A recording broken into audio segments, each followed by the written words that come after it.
Now, before I jump into this chalk talk, I need to explain something. I'm not what you'd call a tinfoil hat kind of girl. I don't buy into most conspiracy theories. I'm not worried, for instance, that aliens or the government are probing my brain. But that'd be kind of weird, though, wouldn't it? Wonder what they'd make of my secret plans to automate my chicken coop door. Well, anyway, I don't go around looking over my shoulder to see who's watching. But when it comes to electronic system design, the bad guys really are out there. It's no longer a matter of, well, let's just put some security features in our design just in case, or just to keep our paranoid boss happy. Real security attacks on real electronic systems happen every day. For real. And we're not just talking defense or spy stuff here. No, there's heavy-duty hacking going on in consumer products, communication systems, and just about every application that, well, you all work on. Hi, I'm Amelia Dalton, host of Chalk Talk. Today we're talking about design security, and I've got an expert on the topic, Tim Morin from Microsemi. Together, we're going to look at the security threats to our electronic designs and talk about what we can all do to help keep the bad guys at bay. Before we get started, I want to remind everyone that you can click on that Download Now button below your player. There you can download a free white paper that further expands on this topic. Welcome, Tim. Thank you so much for joining me today. You're welcome, Amelia. So your title is, What is Design Security in a Mainstream SoC FPGA? First, I'd like to clarify, what is a mainstream SoC FPGA? You're asking me? Yes. Okay, well, that's a good question. Let me tell you. Our definition of a mainstream FPGA is very simple. It's something that's less than 150,000 logic elements. Okay. It has a moderate amount of DSP blocks, good amount of RAM, large amount of I/O, SerDes, some hard IP because it reduces cost and power and decreases time to market. If you look at this chart, you can see that SmartFusion 2 compares quite favorably with some well-known mainstream low-end FPGAs. One of the main differences is that we actually have 6 real devices versus they having 2 or 3 real devices. So we can fill out the low end of the market in a much more cost-effective manner than some of our competitors. Okay. So I think I understand the mainstream FPGA part now. I'll buy that SmartFusion 2, looks like an FPGA. But the other part of your title is about design security. Let's jump in and talk about that. Okay, so design security. So let's take the security part of design security. Security matters, and it matters in a lot of places. Yeah. Anybody who's flown in an airplane needs to be concerned about security. Right now, not to scare anybody, but a lot of the communication with ground control is completely open and unauthenticated. Wow. So there's a new standard in the commercial avionics business called DO-326, Airworthiness Security Process Specification, designed to secure communications traffic from the ground to the plane, and the plane to ground, and within the plane. Wow. If anybody who's flown recently, there's a lot of electronics on planes, and there's talking about using cell phones and computers and Wi-Fi. Sure. And everybody's walking around with malware on their machines and stuff like that. Yeah. I don't know about you, but I don't want that on my plane. No, thank you. So that's commercial avionics. In the industrial space, industrial is very big. There's a standard called IEC 61508. It's all about functional safety, making sure a machine does what it's intended to do and doesn't harm anybody or anything or operate maliciously and blow up a factory. Sure. As a result of the Stuxnet virus, the standards bodies started incorporating security as a part of functional safety. It's now a requirement for functional safety to have security. So you have to have security to be safe, but you don't have to be safe to have security. Sure. Okay? So that's the industrial market. In the communications market, and we're talking switchers, routers, wireless base stations, the things that we all use every day. Right. A lot of that stuff is not necessarily secure as well. There's a trend in the market right now to provide the ability for processors to boot securely. Okay. Right now, it's not secure. A processor just boots up and starts executing code. Right. It doesn't know that the code it's executing is from a trusted source or it's been authenticated. I see, yeah. So secure boot is a very important thing in the communications market to secure our nation's communications infrastructure. And then we have the classical market, which is defense, where we all know that missiles and ships and communications and spy gear and satellites all have to be secure. Absolutely. To protect the nation state. There's a lot of markets driving standards for security. And if you use FPGAs in those markets, you need to be concerned about security. Absolutely. So out of all of these standards that you mentioned, what is a common security standard? I think one that is prevalent on everybody's mind, you were probably thinking of, is AES, the Advanced Encryption Standard. And it can be implemented in many different ways. We see here that we have a microcontroller or microprocessor implementing AES to a standard called FIPS 197, and it has an input and an output, and cryptographically it implements that standard correctly. The same thing can be done on an FPGA. It's a little bit different. Yeah. It's programmable. You can add stuff to it. It could be parallelized. It could be serialized. Lots of flexibility. And then the same thing can occur within an ASIC. Here we have a custom circuit. So here we have 3 different implementations. They all implement the same spec. Given the same inputs, they'll give you the same outputs, maybe in a little different time. But are they really secure? Okay, I'm going to guess yes. If they all meet the same standard and AES is all about security, then they're all secure. Right, Tim? Right? Maybe not. Oh, dang. Okay. So the answer is probably not. And the mathematical security or the cryptography may be identical, but the details of the circuit implementation are very important. It could lead to what is called side channel attacks. Side channel attacks. Okay, I think I've heard of that before. Tell me more. Well, one of the things about side channel attacks is it's an unintended attack. Ah. All right, and I'll give you an analogy. You have a house, you have a front door, you have a key to get in the house. If you're the homeowner, you're not if you're a criminal. You have a glass paned window in your door, pops the pane out, reaches behind the door, and you're in. Ah, okay.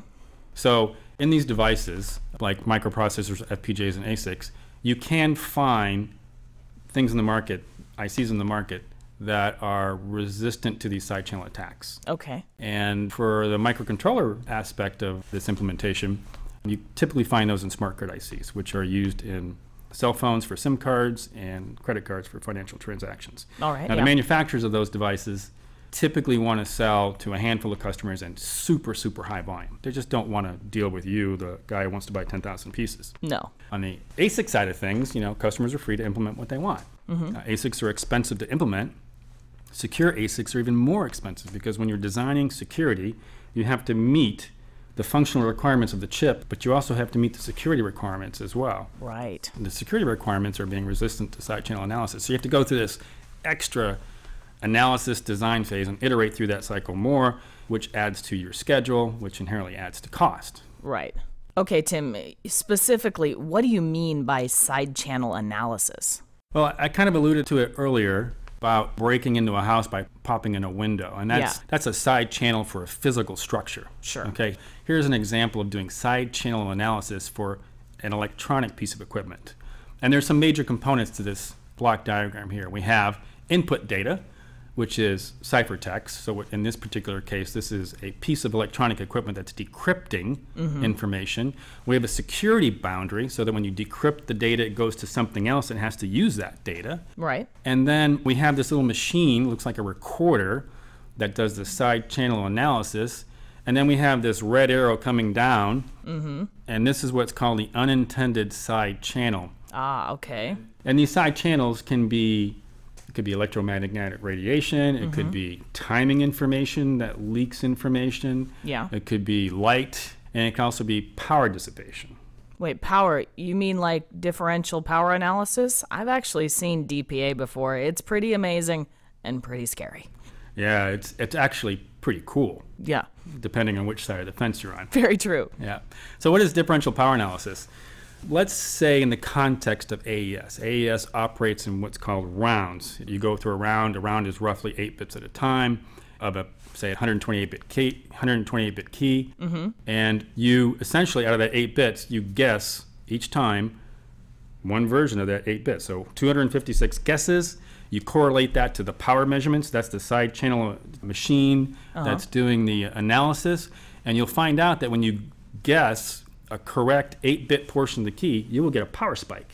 Okay, and you can see the power spike. And so you know, hey, the circuitry is doing something different. It's actually processing a correct key that leaks information if the circuit wasn't designed properly. So what you really want for any kind of cryptographic core, or maybe even your protocol, is that when somebody tries to guess a key, you get the same power signature as an incorrect guess. Right. Okay. This kind of, it feels like the old days of safe cracking, kind of. Very much so. So, geez, Tim, how the heck do we defeat this? Well, security is a treadmill. You always have to be vigilant, and we always have to put new security features in our chips. One of the things we've done recently is we've licensed a patent portfolio from a company called Cryptography Research Incorporated. I know those guys, okay. You do? Well, maybe you should tell me about it. So they invented the analysis of side-channel attacks through differential power analysis as a research project. And as a result of understanding it real well, they've come up with a whole slew of techniques to mitigate against it. Very cool. Okay. Yeah. And so some of the things we've done is our Bitstream protocol. First of all, our Bitstream's encrypted, always. Can't program our parts with an unencrypted Bitstream. Cool. Second, the Bitstream protocol uses a specific protocol that rolls keys as the device is being programmed in. So there's never a chance to leak side channel information. Okay. Yeah, and along with that, we're talking about cryptography, we're talking about security, we've got keys, we store the keys on chip, we store them in flash, which is pretty cool because you can change them if you want. Nice. Okay? You don't require external batteries, but they're stored in an encrypted form. Okay? Okay. So in the event that, maybe 15 years from now, when we can all buy a 10 gigahertz 12-core mobile phone, and computing becomes real cheap, and they can throw more computing power at a problem, they may be able to extract the keys, but it'll be encrypted.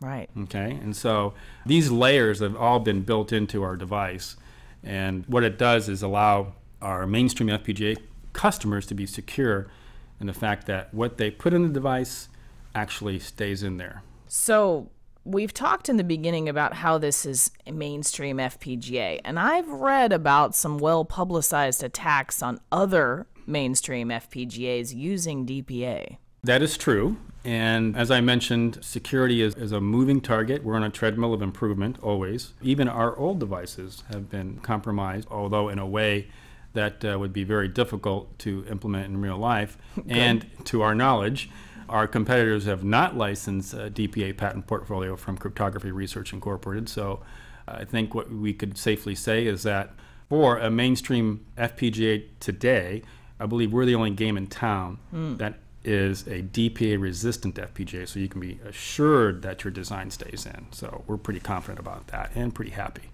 Yeah. So Tim, let's circle back. What is this SoC FPGA we're talking about? It's called Smart Fusion 2. And the SoC part is basically an ASIC block implementation of some standard function mixed with programmable logic. So it's the best of both worlds. Okay. Standard functions in ASICs, customer functions in FPGAs. Sure. And we have, I would say, 4 or 5 major ASIC blocks. One is the microcontroller subsystem, which is a Cortex M3 running at 166 megahertz with a cache.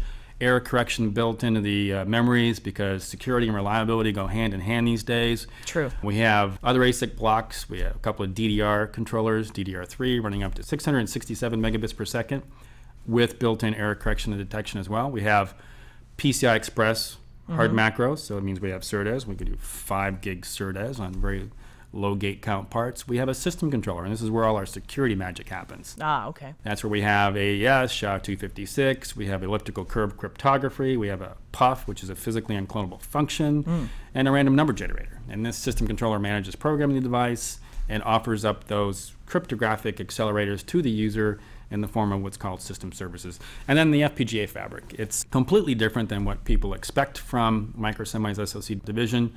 It has anywhere from 6K to 148K LUTs. It's a 4-input LUT with a D flip-flop, mainstream.